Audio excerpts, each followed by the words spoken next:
નમસ્કાર વિદ્યાર્થી મિત્રો, ધોરણ 9માં આજે આપણે જોવાના છીએ ઠંડુ યુદ્ધ, કારણો અને પરિણામ. ઠંડુ યુદ્ધ એટલે હું બરફથી યુદ્ધ કરતા હશે એવું હોઈ શકે ભાઈ?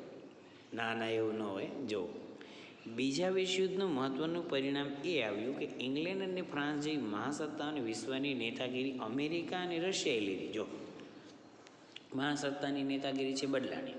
પહેલાં ઇંગ્લેન્ડ અને ફ્રાન્સ હતું, હવે અમેરિકા અને રશિયા આવી ગયું. યુદ્ધમાં ઇંગ્લેન્ડ, ફ્રાન્સ, રશિયા, અમેરિકા એક સાથે રહ્યા, પરંતુ યુદ્ધ પૂરું થયા પછી રશિયાની શાસન પદ્ધતિની વિચારસરણી વિભિન્ન હોવાને કારણે અમેરિકા અને ઇંગ્લેન્ડ રશિયાથી અલગ પડ્યા. રશિયાની વિચારધારા થોડીક અલગ, બાકી રશિયા, ઇંગ્લેન્ડ, ફ્રાન્સ અને અમેરિકા બધા હારે રહીને યુદ્ધ કરેલું છે, પણ હવે રશિયા છે થોડુંક અલગ પડે છે. અલગ પડ્યા. યુદ્ધ પછીના સમયમાં આ બંને મહાસત્તાઓ વિશ્વ રાજકારણમાં કેન્દ્ર સ્થાને રહી. બંને વિશ્વમાં પોતાનું વર્ચસ્વ ધરાવવા સક્રિય પ્રયાસો કર્યા. હવે થયું એવું કે ઓલાને એમ થાય કે અમે મહાસત્તા સ્થાપી દેવી, આને એમ થાય કે અમે મહાસત્તા સ્થાપી દેવી. આ ગાળા દરમિયાન વિશ્વ બે સત્તા જૂથો અને લશ્કરી જૂથમાં વહેંચાઈ ગયું. સત્તાનું બે ધ્રુવ એટલે કે અમેરિકા અને રશિયા એમ કેન્દ્રીકરણ થયું. એટલે આ સમયગાળાને દ્વિધ્રુવીય વિશ્વ વ્યવસ્થા ગાળા તરીકે ઓળખવામાં આવે છે. દ્વિધ્રુવી વિશ્વ વ્યવસ્થાના ગાળા તરીકે ઓળખવામાં આવે. શું કામ? તો કે વિશ્વ છે એ કેવા ભાગમાં વહેંચાણું? બે ભાગમાં વહેંચાવા માંડ્યું. શું કામ? તો કે એક કોર અમેરિકા અને એક કોર રશિયા. સત્તા જૂથોના બે કેન્દ્ર. વિશ્વ યુદ્ધ પછી આ બે મહાસત્તા વચ્ચેના સંબંધો સુમેળભર્યા ન રહ્યા. બંને જૂથ વચ્ચે અસંતોષનું વાતાવરણ સર્જાયું. સત્તા માટે ખેંચતાણ અને અત્યંત તંગ પરિસ્થિતિનું નિર્માણ થવાને કારણે આ તબક્કાને ઠંડા યુદ્ધના તબક્કા તરીકે પણ ઓળખવામાં આવે છે. આમ જુઓ તો યુદ્ધની કોઈ પરિસ્થિતિ નહોતી, પણ બંનેની અંદર ખાને એક એવો વિચાર હતો કે આપણે મહાસત્તામાં આવી જાય. આમ બધા ભેગા ભેગા જ હોય એટલે ઠંડુ યુદ્ધ કીધું, શીત યુદ્ધ કહેવાય ને. બીજા વિશ્વયુદ્ધ પછી વિશ્વના મુખ્ય શક્તિશાળી રાષ્ટ્ર વચ્ચેના સત્તા સંબંધોમાં પરિવર્તન થયા. આઝાદી બાદ જર્મની અને ફાસીવાદી ઇટાલી સામે મિત્ર દેશો તરીકે સાથે લડેલા અને વિજય બનેલા. અમેરિકા અને રશિયા બંને વિરોધી સત્તા જૂથ લશ્કરી જૂથો બન્યા.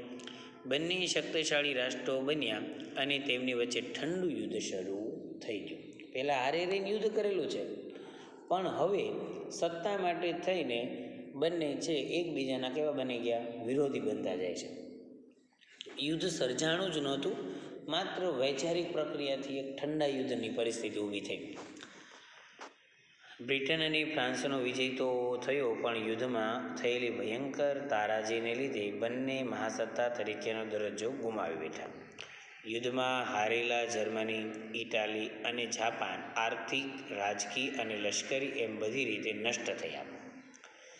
યુદ્ધના પાછળના તબક્કા દરમિયાન સોવિયત યુનિયન, રશિયાએ જર્મનીના પૂર્વ ભાગ ઉપર અન્ય પૂર્વ યુરોપીય દેશો જેવા કે Australia, Albania, Hungary, Yugoslavia, Czechoslovakia, Poland, Romania, Bulgaria અને બાલ્ટિક રાજ્યો પર લશ્કરી કબજો મેળવ્યો. લ્યોજો હક છે. સોવિયત યુનિયન બનાવ્યું એને રશિયાનું જૂનું નામ સોવિયત યુનિયન, તો એને આવી રીતે એની સાથે સાથે બીજા દેશોને પણ જોડી લીધા. આ દેશોમાં સામ્યવાદી પક્ષની સત્તા સ્થાપી દીધી એને, જેથી તેમના પર રશિયાનું વર્ચસ્વ રહ્યું. સામ્યવાદી સરકાર એટલે એ કેમ જ કરવાનું. આ ગાળા દરમિયાન રશિયાએ અણુ ખતરો 1949માં કરીને એકમાત્ર અણુબોમ્બ ધરાવતી અમેરિકાની પ્રભુત્વવાળી સત્તાને પડકારી. ત્યારે ખાલી અમેરિકા પાસે જ અણુબોમ્બ હતો, પણ પહેલી વાર રશિયાએ અણુબોમ્બનો અખતરો કર્યો અને 1949માં એને એવું સાબિત કર્યું કે અમેરિકા એક પાસે અણુબોમ્બ નથી, અમારી પાસે છે.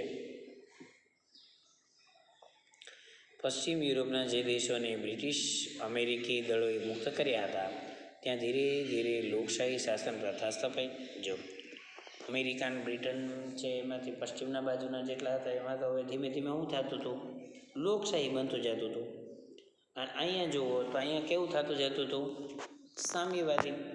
એટલે એમ પણ લશ્કર છે એના બે ભાગ થવા લાગ્યા અને વિશ્વ છે એ બે ભાગમાં વહેંચાવા માંડ્યું. તો લશ્કરી જૂથમાં વહેંચાયેલું વિશ્વ બહુ જ અગત્યનો ટોપિક.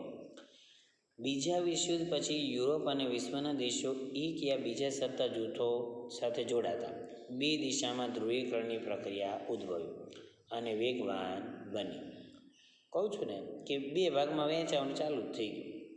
બંને સત્તા જૂથો વચ્ચે અવિશ્વાસનું વાતાવરણ સર્જાયું. આથી કેટલાક લશ્કરી જૂથો રચ્યા.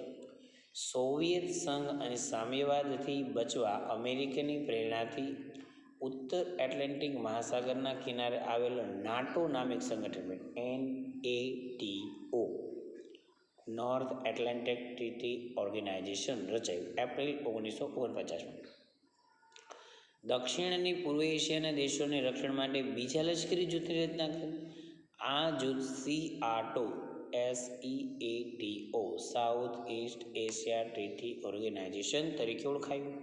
ઈસવીસન 1945માં આ સૈનિક સંગઠનની સામે રશિયાએ વોર્સો કરાર નામે સૈનિક સંગઠન રચના કરી. જો રશિયા કાંઈ હેઠો જ બેહે જ નહીં, એને વોર્સો કરાર નામનું સંગઠન બનાવ્યું. આ સંગઠનમાં એને જે ઓલા બધા જીત હતા ને, આલ્બેનિયા, બલ્ગેરિયા, ચેકોસ્લોવાકિયા, પૂર્વ જર્મની, હંગેરી, પોલેન્ડ, રૂમાનિયા અને રશિયાના સભ્યો હતા.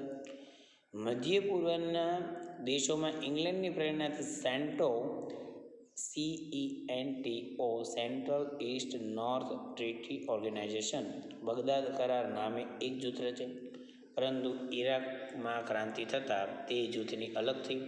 પાછળથી આ જૂથની નેતાગીરી અમેરિકાએ લીધી. જો અમેરિકાની પ્રેરણાથી જ ત્યાં બનેલું છે. નાટો દક્ષિણ અને પૂર્વ એશિયાઈ દેશોના રક્ષણ માટે બીજા લશ્કરી જૂથની રચના કરી, SEATO. પછી આ છે એને ઇંગ્લેન્ડના રક્ષણ નીતિ હતું CENTO અને આને કર્યું વોર્સો કરાર. યાદ રાખજો, આટલા લશ્કરી જૂથ છે એ ઊભા થયા અને આ લશ્કરી જૂથનું માત્ર કામ એક જ હતું કે જો યુદ્ધ થાય તો રશિયાથી આ લોકોનું રક્ષણ થઈ જાય, આ દેશોનું. બરાબર. તો આજના આપણા લેક્ચરમાં અહીંયા સુધી કામ રાખશું. આજે મેં જેટલું સમજાવ્યું છે એટલું હોમવર્કમાં એક વખત લખી નાખજો. ઓકે.